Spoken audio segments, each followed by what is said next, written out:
자, 의사소통의 목적과 목표에 대한 설명입니다. 우리는 의사소통의 방법으로 이와 같은 것을 쓴다.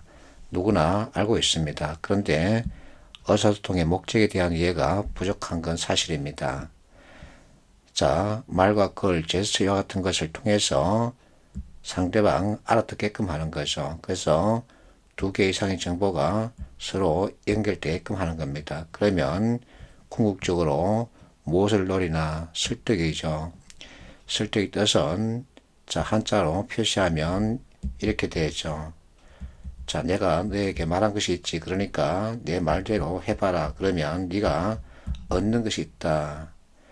그래서 상대방이 엉덩이를 들고 일어나게끔 만드는 거죠. 그래서 어릴 때 엄마가 한 잔소리를 기억하면 된다. 이렇게 내가 자꾸 얘기하죠. 엄마 말 좀 따라봐라. 그러면 자다가도 뭐가 생긴다? 떡이 생긴다. 이처럼 떡을 제시하면서 엄마가 하는 말 따라서 하게끔 만들려고 하는 거죠. 그래서 설득은 내가 원하는 방향으로 움직이게끔 하는 거죠. 건보자소서가 설득에 대해서 아주 잘 설명해 놓고 있습니다. 본인이 원하는 방향으로 이끌었던 경험이 있니? 설득하기 위해서 했던 행동을 구체적으로 기술해라. 자, 여기서 내가 원하는 방향이다. 이게 중요하죠. 상대방이 원하는 방향으로 내가 끌려가는 게 아니라 내가 원하는 방향으로 상대방을 끌고 가는 거죠. 그래서 설득, 이 뜻을 잘 이해해야 합니다. 자, 설득의 뜻을 묻는 SS 문제를 보겠습니다. 자, 설득이란 표현 지문에 들어가 있죠. 그러면 답은 몇 번일까? 1번이죠. 자, 문장을 잘 보세요. 이게 그거였구나. 그래, 지금 해보니까 내가 너가 말했던 바에 따라서 해보니까 행동으로 옮겼다는 얘기죠. 결국은 1번의 이 사람은 상대방이 한 말에 따라서 엉덩이 들고 일어나서 직접 실천했다는 겁니다. 그랬더니 그게 무슨 말인지 알게 되었다. 이렇게 표현하고 있죠. 이것이 바로 엄마가 했던 잔소리 그대로죠. 그런데 상대방의 의사를 명확하게 파악하는 것은 쉽지 않습니다. 우리 말에 아 다르고 다르다라는 표현이 있죠. 상대방이 아 했으면 나도 아 하고 받아들여야 되는데 다르게 받아들이는 경우가 있죠. 나 역시 했는데 상대방이 아로 받아들이는 경우가 있습니다. 그래서 상대방의 말뜻을 정확하게 파악하기 위해서는 체계적으로 조직화된 틀이 필요하죠.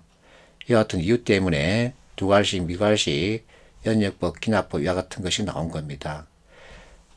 역시 이와 같은 이유 때문에 건보, 이수그룹이 이 같은 자소서 작성 항목을 만든 거죠.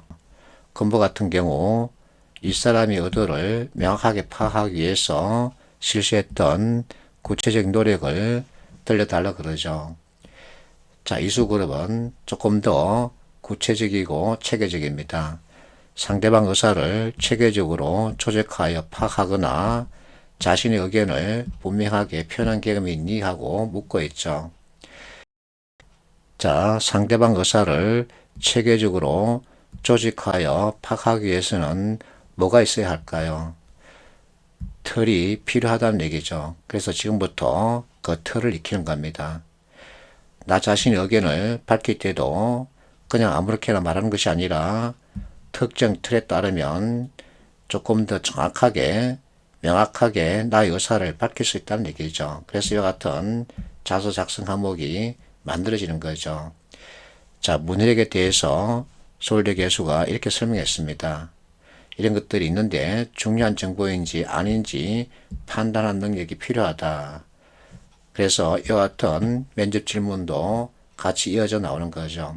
자, 어쨌든 우리는 정보를 바꿔서 그 정보 중요한 것이 무엇인지 이와 같은 것들을 판단해야 합니다. 그렇다면 그냥 내 생각대로 판단하는 것이 아니라 체계적으로 조직화된 틀을 가지고 보자는 거죠. 그러면 상대방 의사 명확하게 판단할 수 있습니다. 이 연습을 하는 거죠. 마침 어떤 분이 인터넷에 이런 자료를 올려놨더군요. 합격자가 말하는 논술 작성 팁이다. 자, 여기서 논술이나 보고서나 어쨌든 틀은 같습니다. 자, 이분 하는 말, 형식, 틀 만들기, 개요, 틀을 만들어서 암기하듯이 계속 외워라. 그러면 글 내용을 쉽게 전개할 수 있다는 얘기죠. 전문가들은 이렇게 말합니다. 틀을 잘 짜야 알맹이가 있다. 이 말은 구성할 내용 관련한 특정 틀을 정하면 내용 전개가 쉽다는 얘기죠. 각 항목에 들어갈 주요 내용, 그것이 알맹이죠. 이것을 쉽게 넣을 수 있다는 얘기입니다. 그래서 틀이 중요하다는 거죠. 자, 구체적인 이유와 해결 방안 쓰기, 이것은 틀이 정해지면 거의 자동으로 만들어집니다. 그래서 틀 잡기가 제일 중요합니다. 그래서 보고서 작성 때 사용되는 기본 틀을 익혀야 하는 거죠. 보고서를 작성할 때 사용되는 틀은 크게 네 가지입니다. 사부 구성, 포스텝, 프레프, 오레오 이렇게 될 수 있는데 사부 구성은 맞다 그렇다 그러나 내 의견 왜냐하면 때문이다 그러므로 따라서 이와 같은 요소로 구성된 틀입니다. 이것은 특히 논술 그리고 토론 면접 때 잘 활용하면 좋은 점수를 받을 수 있습니다. 포스트앱은 공문서, 기획서, 보고서와 같은 글을 작성할 때 사용하는 가장 대표적인 유형이죠. 파팅하십시오.